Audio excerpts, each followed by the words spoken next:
Wa'lam anna nafsa wal aqla war ruha wasirra syai'un wahid. Ketahuilah bahwa nafsu, jiwa, ya biasa diterjemahkannya jiwa, akal, ruh, hati yang rahasia, sir, hati yang terdalam, nurani, sanubari, itu semuanya artinya sama, barangnya sama. Lakin takhtalifut tasami bikhtilafil madarik. Akan tetapi penamaannya berbeda dikarenakan objek cerapannya, objek pengetahuannya berbeda. Fama kana min madariki syahawati famudrikuhun nafsu. Yang objek pengetahuannya itu berupa syahwat, berupa hal yang disukai oleh fisik kita, maka alat untuk mengetahuinya itu disebut jiwa. Kalau dalam filsafat itu ada jiwa nabati, gitu ya, itu yang membuat kita mengetahui apa yang bisa membuat kita tumbuh, berkembang dari kecil jadi besar, nanti setelah besar bisa berketurunan. Itu semuanya jiwa nabati, tumbuh-tumbuhan juga punya selain hewan dan manusia. Lantas ada nafsu syahwani. Ini tumbuh-tumbuhan nggak punya, tapi binatang dan manusia punya. Itu yang membuat manusia punya ego, punya rasa kepemilikan atas sesuatu, kemudian bisa berkonflik karena misalnya ingin berebut kepemilikannya atau menjaga miliknya supaya tidak direbut orang lain. Lantas ada nafsu yang tertinggi atau jiwa yang tertinggi, yaitu nafsu natikoh, aklu, yang hanya dimiliki oleh manusia saja. Wa makana min madarikil ahkami syar'iyyah famudrikuhu al-aqlu. Sedangkan yang objek cerapannya adalah hukum-hukum syariat, ketetapan-ketetapan hukum, maka yang bisa menangkapnya itu adalah akal.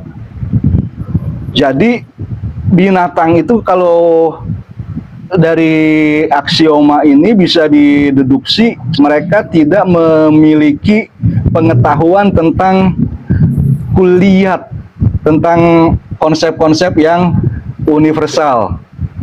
Mereka misalnya ayam, tahu ada ayam lain di depannya, tapi itu nggak kenal konsep anak, konsep orang tua, saudara sekandung atau apa seperti itu. Hanya bisa didekati tadi dengan nafsu syahwaninya atau nafsu nabatinya. Untuk mengenal konsep universal itu yang menjadi instrumen untuk membuat hukum atau ketetapan-ketetapan normatif itu adalah akal. Sehingga misalnya ada aturan ya pernikahan itu ada yang mahram, ada yang bukan mahram dan sebagainya. Harus ada kenal konsep keluarga dulu gitu, konsep-konsep yang universal, yang umum. Wa makana min madarikit tajalliyati wal waridat famudrikuhur ruh.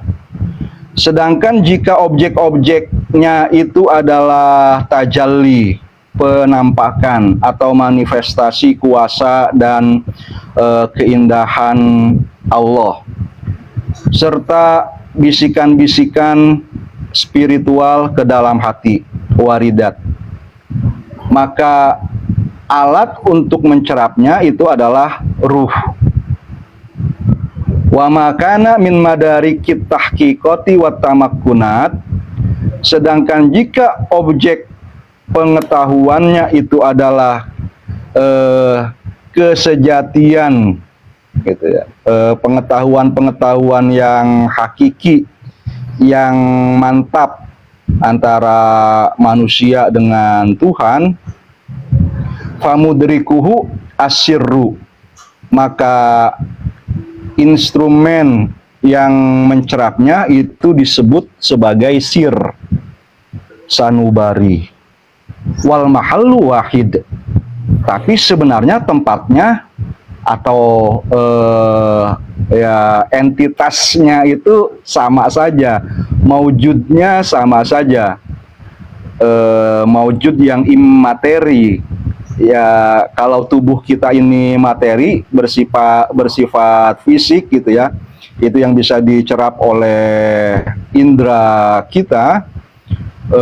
Semua yang disebutkan tadi, mulai dari jiwa, ruh, nurani, kemudian sir, itu adalah non materi atau immateri.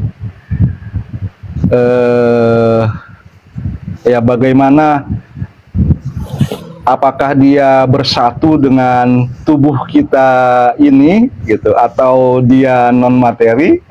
Yang non materi itu ada atau di luar tubuh kita ini? Misalnya apakah jiwa dan akal itu sama dengan otak gitu. Ya iya. Mungkin panjang, jawabannya bisa disebut panjang. Jelas dia bukanlah panjang otak, karena otak dengan saraf-saraf dan ya apa, semua benda fisiknya itu tetap materi.